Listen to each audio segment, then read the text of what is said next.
Liebe Zuschauerinnen und Zuschauer, herzlich willkommen zur heutigen Panoramasendung, moderiert aus dem kühlen Thun. In den folgenden Minuten schauen wir uns diese Sachen ein bisschen genauer an. Eine Idee, um das Gesundheitssystem zu entlasten und zusammen unterwegs mit jemandem, der Geschwindigkeit liebt. Trotz Krankheit nicht im Spital behandelt werden. Das will das Zentrum der Berner Fachhochschule möglich machen. Das Ziel dabei, das Gesundheitssystem entlasten und die Patientenvorsorge so angenehm wie möglich machen. Und das alles dank Digitalisierung. Wie das funktionieren soll, dem ist mein Kollege der Janik Mühlemann nachgegangen. Was für Forschung betreibt ihr? Was für Stakeholders sind involviert in diesem Projekt? Also in erster Linie ist es so, dass wir im letzten Jahr sehr viele Gespräche geführt haben mit unterschiedlichsten Organisationen im Gesundheitswesen. Vor allen Dingen sind es Organisationen, die selber Gesundheits- oder medizinische Dienstleistungen erbringen, also Spitex-Organisationen, Spitäler, solche Organisationen. Und dann aber auch Forschungseinrichtungen wie die Uni Bern oder die Berner Fachhochschule, dann aber auch Industriepartner, Leute, also Industriefirmen, die selber solche Medizintechnikgeräte herstellen oder Informationssysteme herstellen für das Gesundheitswesen.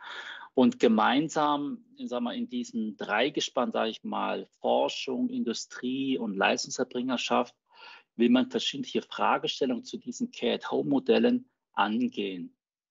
Also eine Fragestellung, die vielleicht gerade am Anfang vielleicht gar nicht so auf der Hand liegt, aber die bei uns auch bewusst ist, dass das wichtig ist, zu erfragen und zu erforschen, wie denn die Bevölkerung, die Patientinnen und Patienten, aber eben auch ihr Umfeld, die Angehörigen, und neu redet man auch von den Zugehörigen, also nicht unbedingt Menschen, die direkt Angehörige der Patienten sind, aber eben mit ihnen gemeinsam ihre Gesundheitssituation bewältigen, wie die denn zu diesem neuen Versorgungskonzept stehen, ob da eine Skepsis da ist, ob da eine Akzeptanz vorhanden ist oder ein Wunsch, auch wie ist der Bedarf, wie ist der Need von deren Seite, weil die meisten können sich natürlich darunter erstmal gar nicht viel vorstellen. Aber die Erfahrung der letzten 2, 3 Jahre, wo solche Projekte schon gemacht wurden oder schon gelebt werden in der Schweiz, zeigen, dass zum Beispiel die Patientinnen, die jetzt in diesen Programmen Hospital at Home waren, ganz klar sagen hinterher, ich möchte auf keinen Fall beim nächsten Mal ins Spital. Ich möchte, dass es genauso wieder bei mir zu Hause gemacht wird. Gesundheit oder Spital ist auch im nächsten Beitrag, allerdings nur im Worst Case ein Thema. Nach eher gemütlichen Unternehmungen befasst sich mein Kollege der Pablo Sulzer in der Sendung «Zusammen unterwegs», das mal mit einer doch recht risikoreichen Sportart, dem Töfffahren. Er hat den Berner Profi-Töfffahrer Dominik Egeter besucht. Und da stellt sich die Frage, hat er vielleicht eine Runde auf seinem heissen Ofen drehen können? Gehen wir. Herzlich willkommen zur neuesten Folge «Zusammen unterwegs». Das Mal sind wir in Rohrbach im Oberaargau und wir freuen uns, heute den Dominik Egeter zu begrüßen in dieser Folge. Also, gehen wir.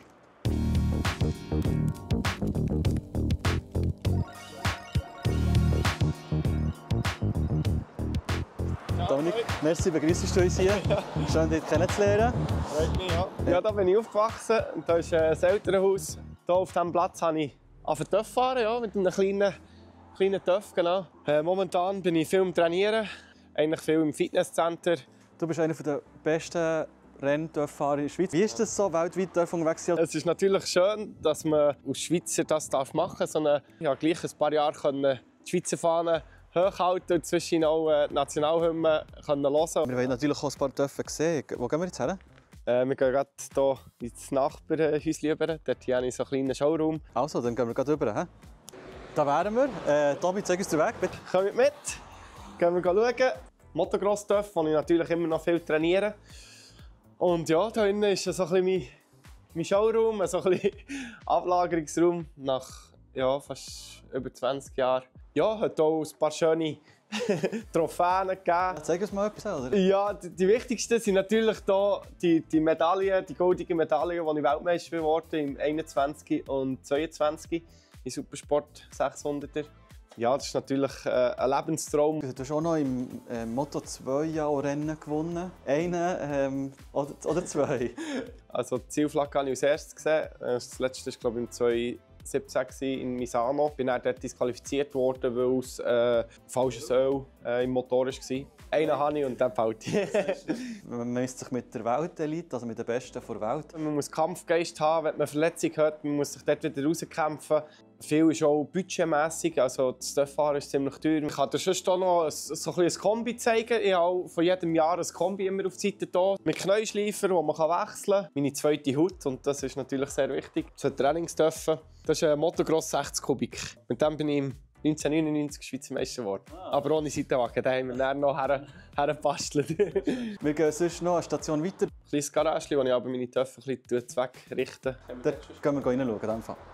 So, jetzt gehen wir unterirdisch. Wo ich aber meine Trainingstöpfe ein bisschen zweckmache.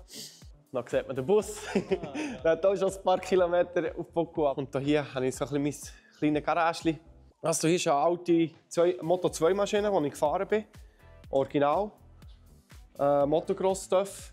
Und hier ist noch so ein Flat-Track-Töpfe. Bei den Trainingstöpfen braucht es eigentlich nicht so viel zu machen. Da tut man vielleicht mal Luftfilter wechseln, Öl wechseln, Pneu, Bremsen. Und das kann ich eigentlich alles. Ich sehe schon so ein bisschen auch, wie deine Augen glänzen, wenn es um das geht. Der Speed, den man hat, eben die Vibrationen vom TÜV, die ganzen Kräfte, die wirken, die Beschleunigung und so, gegen andere von der ganzen Welt können zu kämpfen. Und du möchtest natürlich der Schnellste sein. In 2 Wochen haben wir das erste Rennen und dann kann ich schon einen Beweis stellen, ob ich mein Ziel erreichen kann oder nicht. Ja. Wir bewegen uns jetzt gerade auch ein bisschen Richtung Ziel. Wo gehen wir jetzt noch her? Jetzt können wir noch den Fanshop anschauen, wo die Mama betreuen. Gehen wir mal reinschauen, wie es dort aussieht. So, da wären wir bei unserer letzten Station. Gehen wir mal schauen, ob die Mama am Arbeiten ist und ein bisschen etwas verkauft. Oh, sie ist am Arbeiten. Das ist gut. Ja, hier ist ein bisschen mein Fanshop. Für viele ist das ja wie ein Traumjob, so ein Töpffahrer zu sein, unterwegs sein weltweit, auch in Europa. Wie ist es für dich? Es ist schön, solange das Resultat gut sind, dass das Finanzielle stimmt, dass du gesund bist, dass du Freude hast, Motivation hast und alles. Und das ist nicht immer einfach, oder eben, wenn man jetzt im Spital war oder wenn die Resultate nicht so stimmen. Ja, bis jetzt konnte ich das meistern. Es gibt viele Leute, die dich für diesen Weg auch bewundern. Und das sind eben die Fans, die hier auch wahrscheinlich bei dir kommen oder etwas bestellen. Genau. Oder die lieber etwas Getränk haben, haben wir Wein. Küssi, Kopfküsse, ja, zum Beispiel. Für mich aber auch eine gewisse Motivation, manchmal, wenn du auf der Strecke bist und in Frankreich oder aber manchmal auch übersee, irgendwo in Japan und sie haben plötzlich irgendwie 77 Fahnen raus. Das ist natürlich coole Motivation. Neben dem Töpffahren gibt es ja sicher auch einen Tommy Ägerter, der andere Sachen macht. Wenn ich wirklich mal ein bisschen relaxen will, probiere ich in den Garten zu gehen, etwas im Garten zu machen. Rasenmähen, das ist immer mein Job. Aber sonst einfach mal mit Freunden eins trinken. Was ist für dich so ein idealer Tag? Wenn ich ins Bett liege, vielleicht ein kleines Räuschchen habe und ein Vokal mit einem Eis drauf, dann ist es sicher ein Top-Tag gewesen. Merci vielmals für den Einblick und ich hoffe auch für euch war es eine spannende Folge. Das war «Zusammen unterwegs», Folge Nummer 5. Wenn ihr eine Geschichte habt, die ihr euch erzählen wollt, meldet euch bei uns. Ciao zusammen. Tschüss zusammen, schön, dass ihr da seid. Merci vielmals. Ja, an dieser Stelle schalten wir doch kurz von Thun ins Studio auf Bern zu meinem Kollegen Peter Wech. Er stellt uns nämlich den nächsten Gast vor der Tagsendung «Zusammen im Zentrum» vor. Herzlich willkommen zu «Zusammen im Zentrum». Das ist das Tagformat von der Plattform J. Ihr hört es schon, bei mir sitzt ein Gitarrist. Nicht einfach ein Gitarrist, er ist inzwischen auch Sänger, hat eine erfolgreiche Single gehabt. Und kommt jetzt mit der zweiten Single raus. «Danke dir» heisst die, der Slädu. Herzlich willkommen. Salut Peter. Ja, damit sind wir auch schon wieder am Ende der heutigen Panoramasendung. Mehr Infos zu den einzelnen Themen und Artikeln gibt es wie immer auf plattformj.ch oder auch in unserer App. Außerdem findet ihr aktuell diverse Berichte zum Thema Reisen auf unserer Plattform. Jetzt gerade im Anschluss erzählen euch Kollegen vom Meteo News noch, wie das Wetter wird in den nächsten Tagen. Ich sage vielen Dank fürs Zuschauen und bis zum nächsten Mal. Ciao miteinander. Das Wetter wird euch präsentiert von Made in Bern.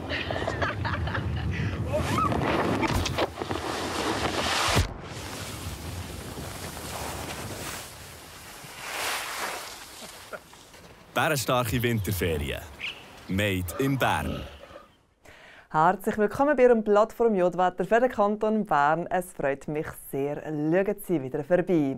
Ja, unser Wetter bleibt weiterhin hochdruckbestimmt, jedoch sorgt das Höchsttief über der Bretagne für einen kunterbunten Mix aus Hochnebel, Sonne und Wolken. Es wird abwechslungsreich, aber ziemlich unspektakulär. Der Freitagmorgen umhüllt sich mit Hochnebel. Die Obergrenze liegt auf 1100 bis 1300 Meter. Darüber zeigt sich der Himmel mit einem Mix aus vielen Wolken sowie ein bisschen Sonne. Und in den Alpen da kommt der Föhn auf. Die Temperaturen liegen morgen am Morgen um den Gefrierpunkt. Am Nachmittag lockert sich der Hochnebel auf. Gleichzeitig sinkt auch die Obergrenze weiter. Sonst bleibt es mit einem Mix aus Wolken und ein bisschen Sonnenschein. Entlang von den Bergen wird es freundlicher. Die Sonne aber kommt hier dank dem Föhn mehr Platz. Und sonst gibt es eher einen grauen und einen kalten Tag. Und mit der mässigen Beise ist es gefühlt noch kälter. Ja, ähnlich wie der Freitag gestaltet sich der Samstag. In der Nacht auf den Sonntag schlaft der Föhn in den Alpentäler ein. Danach geht es zwar weiterhin mit hohem Luftdruck weiter, jedoch steht wegs einmal Höchsttief über der Bretagne nach wie vor das Wetter bei uns auf wackeligen Prognosen.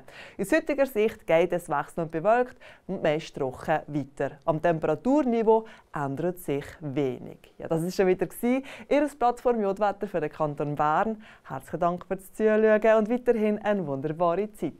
Ade miteinander.